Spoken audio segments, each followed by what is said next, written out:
In a world of glitz and glam, flashing lights and screaming fans, most people are unaware of the war that rages behind the scenes. And that war includes your favorite artist and your favorite songs. This is The Dark Side of Songwriting. Hosted by Nayim Edwards.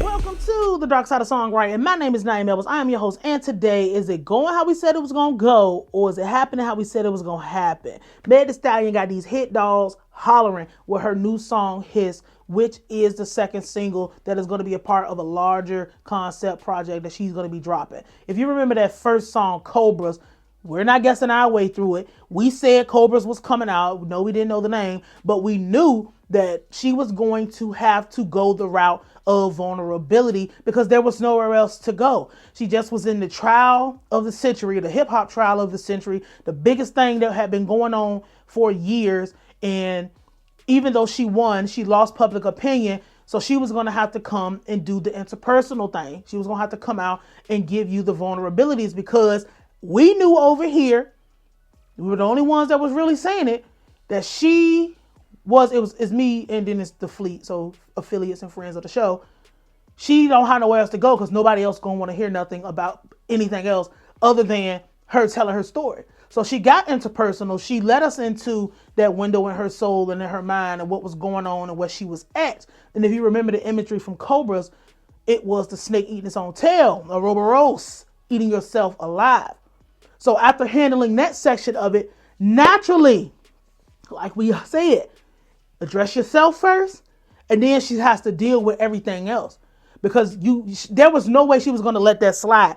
Anybody that's a rapper and anybody that's a rapper, you never really let the things that people say about you slide. You know, you can throw your cheap shots and your jabs. And Meg's so slick and so cold with it. She wasn't really slick because we all know who she was talking about. She was going crazy. And I'm gonna read the lyrics. Not all of them, but most of them. I'm going to read the lyrics and then tell you at the end what she was talking about or who she was talking about or whatever. But we'll say that for after I finish wrapping up what I'm saying here. But she was so cold with it. She even brung that old school flair back of, I'm going to call the radio station to talk trash. And if, like she said, if the hit dogs is hollering. Had Nicki Minaj on the live, calling her Bigfoot and making fun of her getting shot, or, you know, all that terrible shit. And I think that music needs to, because nobody's going to die in these situations, hopefully, but music needs to get back to that part where we put it on wax. We taking it to that. I don't care about Nicki Minaj being on live. The best part about Nicki Minaj being on live was you're writing music. She like, you want to be Bun Bill? You want to be Pimp C? And now everybody's going crazy and everybody's talking about it. You don't want to live on the controversy, but you just can't let it slide. You just can't ignore it like it wasn't there. And that's what rap is. You know, rap, whether we like how far down, because we do not like how it got to the point where people just, you know, you die before you can have a career. Rap is a contact sport. Rap is a competitive sport.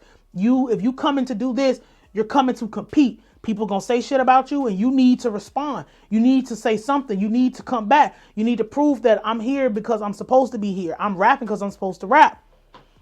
And that is not limited to just gender or race or nothing. If you're saying something about me, I need to address it. It's the same thing where right now, Eminem put out Doomsday Part 2 and he dissed Coi Leray. And she's like, I'm tired of rap beef. Now she done got swept up into this because people don't even know that Eminem dissed her.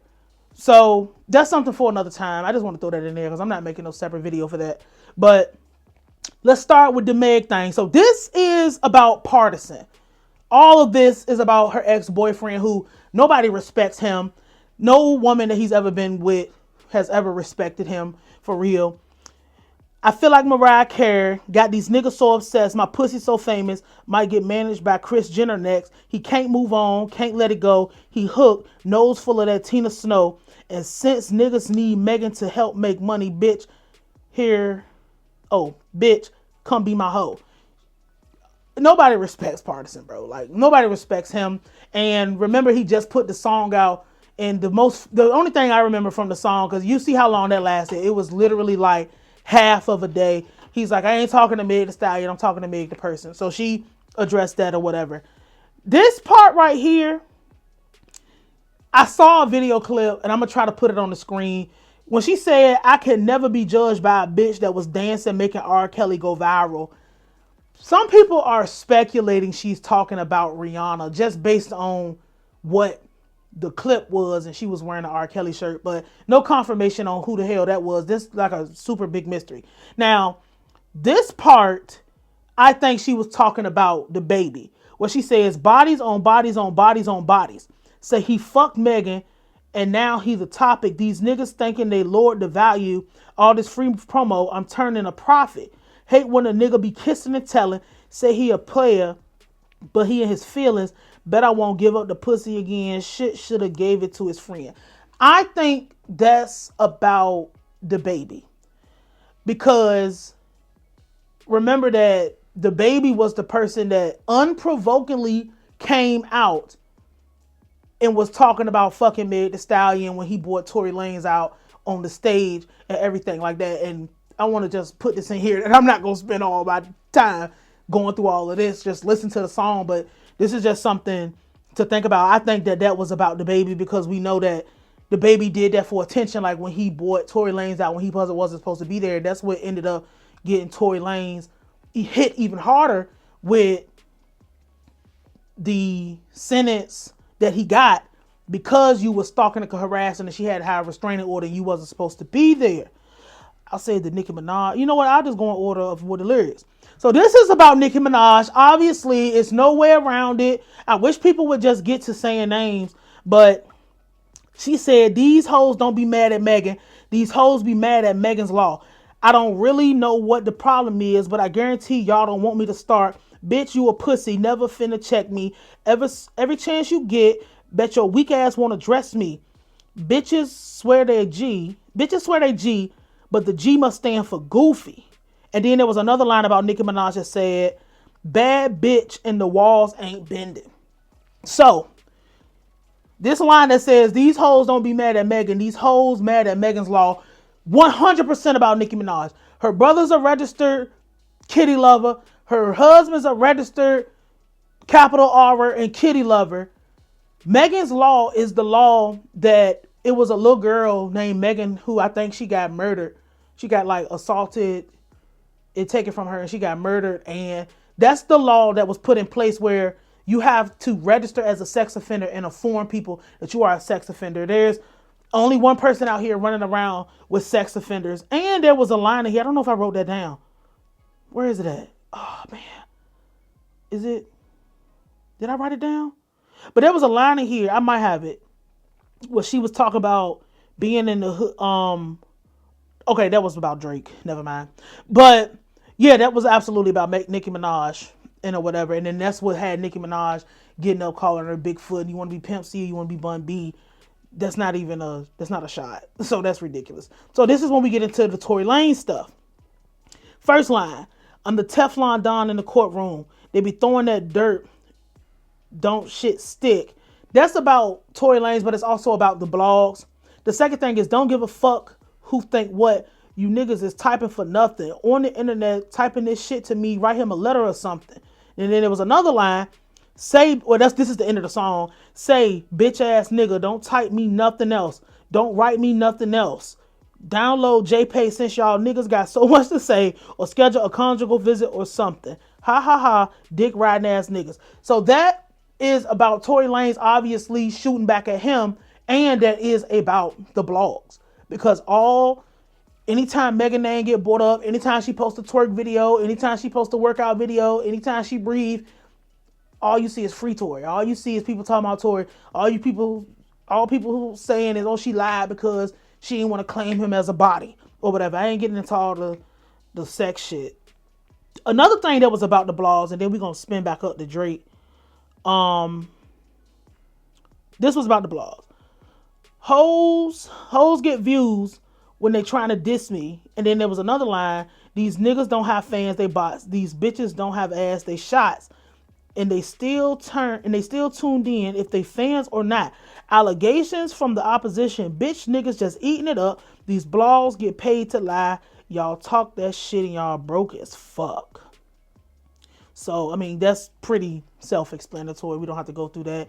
Now, this is about Drake. And if you remember, Drake is one of those people, he's all over the dick of any new female rapper that come out. As soon as they don't want to fuck, or as soon as the bitch don't want to be in love with him, he turns on them. You saw it with Rihanna. You will soon see it with Sexy Red. You saw it with Nicki Minaj when she went over there to be with Drake. This nigga's a sourpuss. Like, this is what he does. This is about Drake. All these little rap niggas so fraud. Xanax be the hardest bars. These niggas hate on BBLs and be walking around with the same scars. Real curvy, no edging.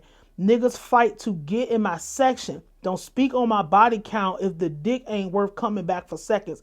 Cosplay gangsters, fake ass accents, posting in another nigga hood like a bad bitch.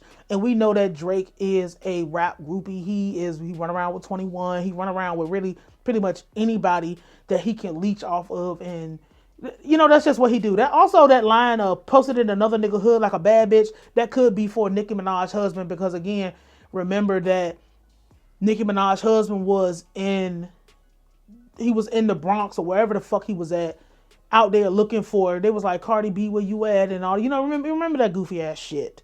So that was that. Now this line is about, these lines here, not this line, but these lines here are about anybody that sided with Nicki Minaj. Specifically, the only one I can really name is Akbar V. And there was a whole bunch of those other bitches who do not have identities and names, bro. We do not know them. So I can't let none of you raggedy bitches think y'all my equal. Ever since I claimed the summer, all you bitches want a season. Another line was, ask a hoe why she don't like me, but she can't give you a reason. And you motherfucking, motherfucking well, these bitches want to sound like Tina. Don't ever grab a mic and think that me and you competing. And then another line was, why every time one of y'all Z-list hoes do an interview, I get mentioned? Obviously Akbar, obviously all these other, compared to them, nobody ass bitches and shit.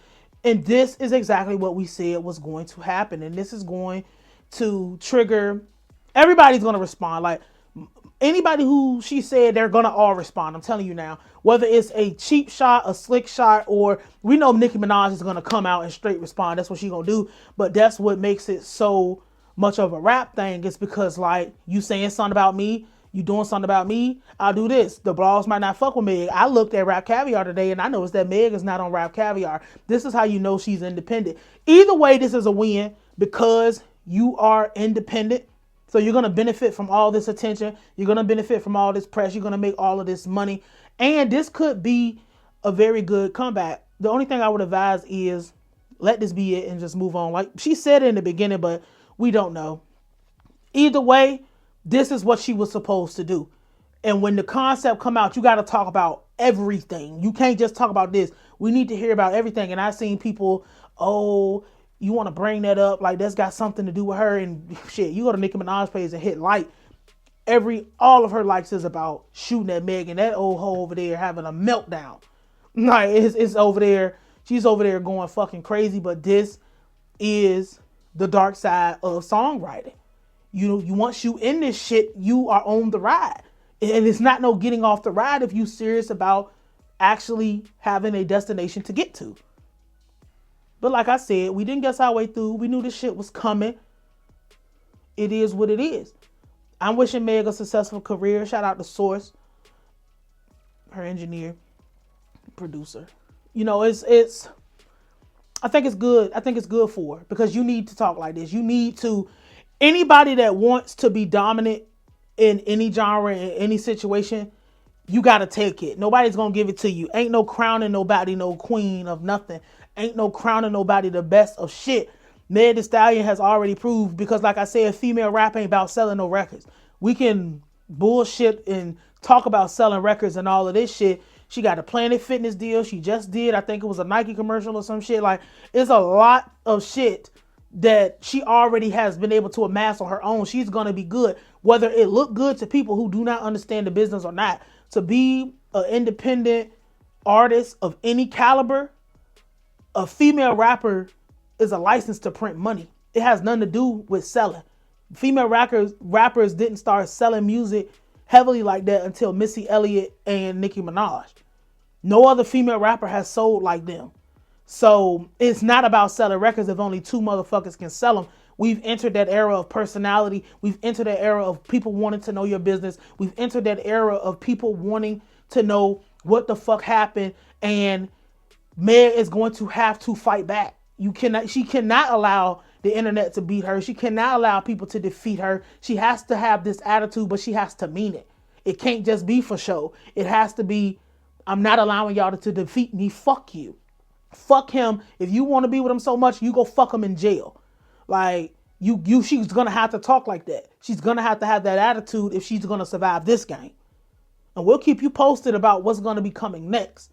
Because this is exactly what was supposed to happen. Fuck your favorite rapper. If you say something about me, I'm coming full force, full speed, and it's not going to stop. But the only person I'm looking forward to, somebody like actually saying something, because all these other people, DaBaby and possibly Brianna, some people say Saweetie. I don't know. I doubt it. Like, Partisan, nobody fucking respects him, so nobody wants to hear his response. Tory Lanez, who gives a fuck about a nigga in jail? The only response that people are really looking for is Nicki Minaj, because that's the only matchup that makes sense. Two bitches that can rap. And the old bitch on the job being released with her tenure and the new bitch coming in to come and take that. Unfortunately, people are like, oh, Meg music suck and she do this and she do that. Again, independent artists don't have to bend to your rules, and it's not about selling. She's going to be perfectly fucking fine. Well, holla at y'all.